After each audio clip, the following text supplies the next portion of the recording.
I held my mother in my arms as she took her final breath, not from cancer, but from a preventable complication, because the man she trusted most made sure she never had a fighting chance.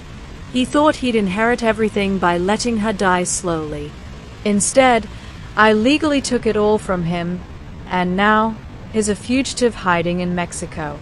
This is how I made him pay. If you've ever wished you could make a monster face justice, if you've ever screamed inside from watching someone you love suffer, hit that like button, subscribe, and stay with me. Because what you're about to hear isn't just revenge. It's justice served cold. I'm 34 now. My mother was only 55 when she died.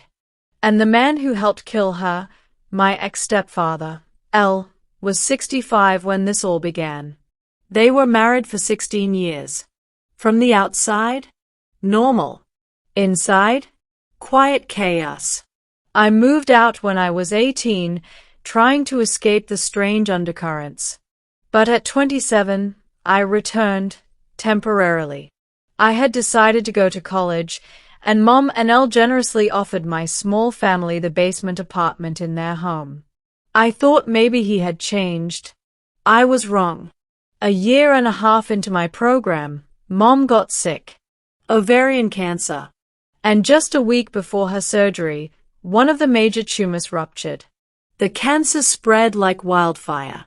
She was re-diagnosed with a rare and aggressive form, cancer of the connective tissue. Without treatment, doctors said she had about 2 years.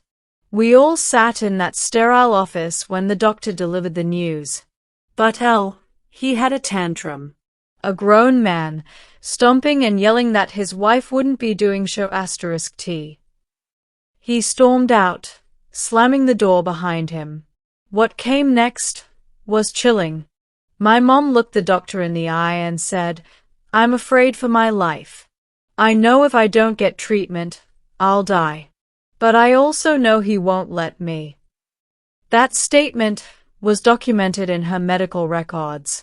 It would become vital later. From that day forward, LS abuse escalated. Verbal, psychological, physical. He drained their joint accounts. She couldn't even buy groceries. He cut her brake lines. Yes, her brake lines. She had treatment scheduled twice a week. Most of the time, the only reason she got there was because I drove her myself. Eventually, I moved her into my basement unit. I started standing between them, protecting her. I warned Elle, "If you don't stop, I'll do everything I can to hold you responsible for her death." He laughed. Actually laughed in my face. "You're a woman," he sneered. "What can you do to me?" That's when I made a decision that would change both our lives. I switched my college program to criminal law.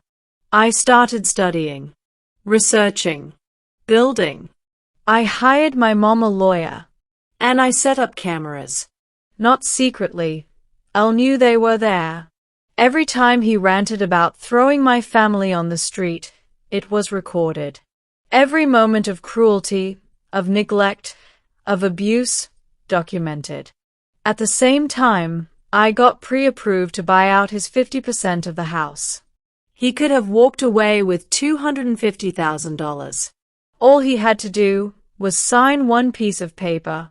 He refused, because he wanted us homeless. So we fought. In court. With facts, footage, and her medical records. Elle refused to show up, said he was smarter than lawyers. That arrogance cost him everything. The judge awarded full possession of the home to my mom. Elle was slapped with a restraining order, evicted by police, and legally barred from even leaving Canada. Every asset was frozen. The locks were changed that same night. Finally, my mom could start treatment safely. We got her financial aid, transportation help, and peace. She severed the joint ownership and rewrote her will, leaving everything to me. For 2 years, I was her full-time caregiver. Elle still refused to sign the divorce papers. In one court meeting, he smirked and said, "I'll just wait for her to die and take everything." Even the judge warned him it wouldn't work. He didn't care. And then, the worst happened. A tumor ruptured. She died in my arms. Not from cancer. From a gastrointestinal bleed caused by a delay in treatment. Caused by him. I developed PTSD from the trauma. But somehow, I still managed everything. The funeral, the estate, the final court hearings. Her will was upheld. The house was legally transferred to me. The life insurance went toward paying off her debts, including the credit cards and mortgage Elle thought he'd be inheriting. And the final nail? His claim to the house was declared abandoned in court. He had vanished. Changed numbers. Evaded court. Turns out, Elle fled the country, to Mexico. In doing so, he violated court orders. If he ever comes back, he'll face legal consequences. But here's the kicker. Even from Mexico, he still owes me over $50,000 in legal fees, home repairs, and debts. Every dollar he tried to steal by letting my mom die, he's paying it. And if he dies out there, the courts will seize his estate to cover the debt, and the house will become 100% mine, officially, legally, forever. He tried to break me. He tried to kill my mother slowly, hoping she'd die quietly and leave him everything. But instead, she died knowing she was loved. And he lost everything. No home. No inheritance. No legacy. Just shame. And a legal trail that follows him across borders. Justice doesn't always come fast. But when it does, when it's earned, it feels like peace.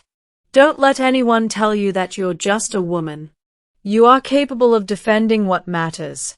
And in the end, the truth always wins.